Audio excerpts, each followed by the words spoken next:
जो रूस है और चाइना, जो सफारती हलकों की खबर है कि उन्होंने भी उनको वार्न किया है अमेरिका को और इज़राइल किसने? को कि एक हद से आगे बढ़ेंगे तो फिर ये रीजन जो चीन ने है, चीन और रूस दोनों ने। चीन ने और रूस ने तो खैर, पुतिन का तो खैर अपना एक्स पे बयान आया ना कि हमने अपने मिसाइल लॉक किए हुए हैं, अगर एक हद से बढ़ेगा अमेरिका इस रीजन में तो फिर ये हम उसका सामना करने के नहीं, लिए तैयार चीन हैं। ने तो 3000 चीनी बाशिंदे जो ईरान में रह रहे थे उनको कहा कि फौरन से पहले ईरान खाली कर दो और वापस चाइना आ सर जाओ। जी, बाशिंदों को खाली करवाना और चीज़ होती है, जंग नहीं के देखे, हमायत एक करना। बात है, या तो चीन समझ रहा है कि यार ये गल बड़ी आगे जाएगी। नहीं तो बात तो आगे जानी ही जानी है। अच्छा, अब ये जो अगला सवाल है ना, बुनियादी सवाल, वो ये है कि क्या जो नेतन्याहू ने एक अपनी गुफ्तगू के दौरान कहा था एक मौके पे कि जनाब हमें शिया जो मुसलमान हैं उनके साथ भी लड़ाई करनी और सुन्नियों के साथ भी करनी, तो उसने कहा था कि ईरान के साथ साथ सऊदी अरब, कतर और तुर्की और उसके बाद फिर पाकिस्तान से हमें एक वजूदी ख़तरा है। अच्छा, ईरान के ऊपर ये जो खान साहब ये जो अटैक्स हुए हैं सारे के सारे, इस पे जो बाज़ सफारती हल्के हैं, एक यूसुफ साहब हैं, कायद-ए-आज़म यूनिवर्सिटी के प्रोफेसर हैं, उनका एक व्लॉग भी है। उन्होंने कहा है कि पाकिस्तान ने सफारती सतह पे ये मैसेज यूरोप को और अमेरिका को दिया है कि अगर इस जंग में एस्केलेशन होती है और इज़राइल जो है वो कोई न्यूक्लियर वेपन इस्तेमाल करता है ईरान के ख़िलाफ़ आने वाले दिनों में, तो फिर ये जो है पाकिस्तान का जो न्यूक्लियर प्रोग्राम है वो ईरान के साथ खड़ा होगा और फिर इज़राइल का हम सामना करेंगे। क्योंकि रात में इसके साथ ही ये भी आपको बता दूं कि रात जो पाकिस्तान पे एक बहुत बड़ा मैसिव साइबर हमला हुआ है, वो साइबर हमला पाकिस्तान की पीटीए और पाकिस्तान की जो अथॉरिटीज़ हैं जो ख़ास तौर पे आईटी से रिलेटेड है सरकारी, उन्होंने कंफर्म किया है कि ये अटैक जो था इज़राइल से हुआ है। और उसमें जो मैसेज दिया गया जियो से लेकर बाकी 5-6 चैनल्स पे, वो ये दिया गया कि जनाब आप के जो चंद जर्नैल हैं ये आपके पाकिस्तान को डुबो देंगे। यानी उन्होंने एक मिलिट्री के ख़िलाफ़ एंटी स्टेट एक बयान जारी किया। अब कुछ लोग ये कह रहे हैं कि ये वही बयानिया है जो पीटीआई का भी बयानिया है।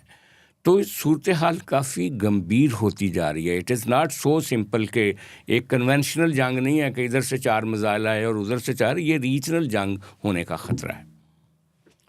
चलें, वो जंग शुरू करवाने में ना तो सजाद साहब आपका हाथ होता है, ना मेरा हाथ होता है, ना इस तरह वो बंदे जो डिसीजन मेकिंग में नहीं ना होते उनका हाथ नहीं होता। ये चंद लोग होते हैं जिनकी वजह से जंग होती है, जो जंग के हवाले से फैसला करते हैं, डिसीजन मेकर ही करते हैं ना। मतलब अमेरिका की देख लो कि अमेरिका के जो लोग हैं वो कभी भी नहीं चाहेंगे कि अमेरिका इस तरह जाके ईरान पे हमला शुरू कर दे, वो कभी नहीं चाहेंगे।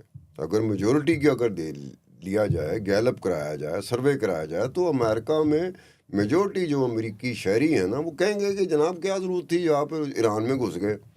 ठीक है, इसी तरह हर मुल्क की सूरत हाल ये है। हर मुल्क में यही होता है कि मेजोरिटी जो होती है, ओवरवेलमिंग मेजोरिटी, वो जंग के ख़िलाफ़ होती है। उन्हें पता होता है कि जंग की वजह से नुकसान हमें बड़ा होगा, अगर हम जंग जीत भी जाएं इसके बावजूद नुकसान बड़ा होगा। तो जंग के ख़िलाफ़ लोग होते हैं, लेकिन जो डिसीजन मेकर होता है उसके सामने पता नहीं कौन से मामलात आते हैं जो हमें नहीं बताते कि भाई ये नहीं, वो वजह हुई मोनोपोली थी। होती है, मईशत होती है, दुनिया के ऊपर कब्ज़े करने की एक चलो ये भी लड़ाई एक होती रीज़न है। होती होगी। और ये देखें इस वक्त जो नेतन्याहू जिस तरह से कर रहा है, ये कोई सिंपली जंग नहीं है। उसने क्लिनजिंग की है, गज़ा में बच्चे मार दिए, औरतें मार दी, बूढ़े लोग मार दिए, हॉस्पिटल्स पे अटैक किया। तो उसके पेश नज़र क्या है? वो अब कह रहा है कि पूरा मशरक़ वुस्ता है, सॉरी ये जो आपका मिडल ईस्ट है, उस सारे के ऊपर हक है हमारा, एक नहीं, ग्रेटर नेतन्याहू का इसराइल के। प्रॉब्लम ये है कि हाँ। नेतन्याहू पे जो चार्जेस हैं करप्शन के वो अभी तक हटे नहीं है। नेतन्याहू पे वो तलवार लटक रही है। नेतन्याहू किसी वक्त भी डिसक्वालीफाई हो सकता है पॉलिटिक्स से हमेशा के लिए। उसके ऊपर वो छाए हुए वो तलवार लटक रही है। दूसरी बात है कि नेतन्याहू का विदन द इजराइल अच्छा खासा उसकी ऑपोजिशन है, उसकी मुखालफत है। नहीं इजराइल में रहते हुए। हम अपोजिशन की बात नहीं कर रहे, आप देखें नहीं, लोगों कि की बात कर रहा हूँ। हजूर आठ क्या 9 जलसे नहीं करते रहे, जुलूस नहीं निकालते रहे इजराइल में, तल अवीव में? जो मैं अर्ज कर रहा हूँ कि 8-9 फिगर हेड मार दिए हैं उसने पिछले 1.5-2 साल में। उसने आपकी हमास की सारी लीडरशिप मार दी, हानिया समेत। उसने लबनान का हसन नसरुल्लाह मार दिया। मेरी बात सुन लें प्लीज़, सारी बात सुन लें। हसन नसरुल्लाह को मार दिया उसने। ईरान में पहले आपके सदर जो रूहानी थे उसको मारा, फिर उसके बाद अब खामनाई को मार दिया। वहाँ के उनके सारे फौजी मार दिए। जो शाम में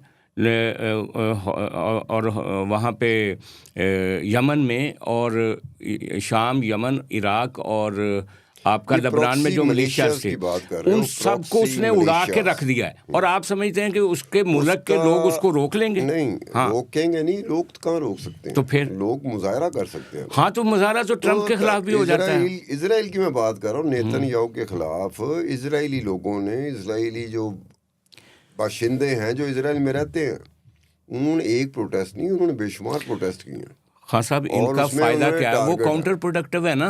कल मोदी ने 3 दिन पहले जो उनकी पार्लियामेंट में, इजराइल की पार्लियामेंट में ख़िताब किया, तो वहाँ पे भी अपोजिशन के लोगों ने वॉकआउट कर दिया। आधा हाउस खाली था जब नरेंद्र मोदी वहाँ पे। ये एक बात बताऊँ, और इंडिया में मोदी के खिलाफ एक बड़ी राय आमा है, लेकिन क्या मोदी रुकेगा? क्या नेतन्याहू रुकेगा? क्या ट्रंप रुकेगा? सवाल ये है। मेकिंग में तो मोदी है ना। तो यस, डिसीजन मेकिंग में मोदी है, डिसीजन मेकिंग में नेतन्याहू है, डिसीजन मेकिंग में इजराइल की अपोजिशन नहीं है, डिसीजन मेकिंग में इंडिया की अपोजिशन भी नहीं है। अब होता क्या है कि एक नरेंद्र मोदी मई की चोट खा के बैठा हुआ है। जब पाकिस्तान इंडिया की जंग हुई थी, वो ऐसा बुरी तरह जख्मी हुआ है कि मुझे नहीं लगता कि उसे सही तरह नज़र आ रहा है कि नहीं आ रहा। मुझे लगता है कि वो कहते हैं, ये नफ्सियात कहती है कि अगर आप गुस्से में आ जाए ना, तो आपकी आंखों की जो बिनाई होती है उस पर इम्पेक्ट आता है। आप गुस्से में आए, आप खुद देखेंगे कि यार गुस्से से पहले मुझे ज़रा हट के नज़र आ रहा था, गुस्से की हालत में आके तो मुझे अपनी बिनाई ज़रा करीब आते हुए नज़र आ रही है, मुझे उससे ज़्यादा दूर नज़र नहीं आ रहा। तो नरेंद्र मोदी का ये कोई टाइम है उसका जो उसने विज़िट किया, दौरा किया इजराइल का, नेतन्याहू का। लेकिन वो समझते हैं कि बड़ा सिंबलिज्म है, मुखालफत तो हो रही है, लेकिन वो समझता है कि यार उसका कितना फ़ायदा होगा। नेतन्याहू को एक चीज़ ज़हन में रखनी चाहिए, अगर चीज़ें मटीरियलाइज नहीं होती, वो बहुत कुछ चाह रहा है, जो कुछ नेतन्याहू चाह रहा है, अगर मटीरियलाइज नहीं होती तो उसका खमियाजा तो अपने मुल्क में से भुगतना पड़ जाएगा। साल, 2 साल, 3 साल, 4 साल। वो तो इंटरनेशनल जो आपका इंटरनेशनल आपका कोर्ट ऑफ जस्टिस है, उन्होंने उसको सज़ा सुनाई हुई है। उसको कोई परवाह नहीं है, उसको अपने लोगों की भी कोई परवाह नहीं, लेकिन वो लोगों को मार रहा है। नहीं, हाँ, एक बात है, हाँ, ये नेतन्याहू को लग पता जाएगा अगर इलेक्शन में इंडिया के जो लोग हैं, जो वोटर हैं, अगर उसे वोट ना दिया तो यही नरेंद्र मोदी होगा, यही कह रहा होगा कि यार मैं पता नहीं किस हालत में था, मुझे कोई संभाला किसी ने क्यों नहीं। और वोटों की वजह से है, वोट उसे मिलते हैं, वज़ीर आज़म बनता है, तद होगा। तो वार मॉन्गरिंग पब्लिक भी है ना हर जगह पे। अच्छा, ये तो इजराइल की बात थी सारी। अब हम ईरान की बात करते हैं। ईरान इस वक्त में हालत जंग में है। खामनाई की शहादत के बाद जितना बड़ा हजूम तेहरान और बाकी शहरों की गलियों में आया, उससे ये लगा कि उन्होंने एंडोर्स कर दिया है कि जनाब आप ठीक जंग लड़ रहे हो, हम आपके साथ हैं, और रजीम चेंज का कोई तसव्वुर नहीं है। ये एक बनाई गई बात। लेकिन जो ख़बरें आ रही हैं पैरेलल मीडिया से, वो ये भी आ रही हैं कि वहाँ के बहुत मौसर लोग जो वहाँ पे उनकी हैसियत है, उनको अरेस्ट किया जा रहा है सिर्फ इस वजह से कि रजीम चेंज की कोई सूरत हाल पैदा ना हो। ये जो जवाद ज़रीफ़ साहब और हसन रूहानी गिरफ़्तार हुए हैं वहाँ पे, और रज़ा शाह पहलवी दोनों के साथ वो राब्ते में हैं। यूरोप अमेरिका भी कोशिश कर रहा है कि रज़ा शाह पहलवी आ जाए। अवाम के अंदर भी तो एक वहाँ की स्टेटस को जो है, और वहाँ की जो अपनी इस्टेब्लिशमेंट है, क्लर्जी की अपनी, और ये जो पासदाराना इनकलाब हैं उनकी अपनी, ये इसमें बात बताऊं, ये भी तो एक वहाँ पे अवाम के ऊपर एक बोझ है ना उनका। एक बात बताऊं कि बहुत सारी चीज़ें होती हैं जिसको या तो पता नहीं होता लोगों को, या नज़रअंदाज कर दी जाती हैं। वही जो पता नहीं लोगों को या नज़रअंदाज कर देगी, उसमें एक बड़ा इम्पोर्टेंट फैक्टर है। ईरान की कौम और ईरानी जो रूलर रहे हैं, अनडाउटेडली मेरे ख्याल में पूरे हमारे इस्लामिक ब्लॉक में इतने दलेर लोग नहीं हैं। हम पाकिस्तानी तो बिल्कुल बुज़दिल हैं ना, अगर कंपैरिजन ईरान के साथ किया जाए तो हम बिल्कुल बुज़दिल हैं, हमें बड़के मारनी आती हैं, गालियाँ निकालनी आती हैं, इसके अलावा हमारे पास कुछ नहीं है। इसके बावजूद कि ईरान एक दलेर कौम है, इसके बावजूद कि उनके रूलर जो हैं वो भी दलेर हैं, लेकिन जो ईरान रेवोल्यूशनरी गार्ड कोर है, पता वो क्या करती है? जो ईरान की रेगुलर आर्मी है, जो 5.5-6 लाख जिनकी तादाद है, उनको तनख्वाह मिलती है हुकूमत की तरफ से। पूरी दुनिया में ऐसा होता है, फौजियों को तनख्वाहें हुकूमत देती है।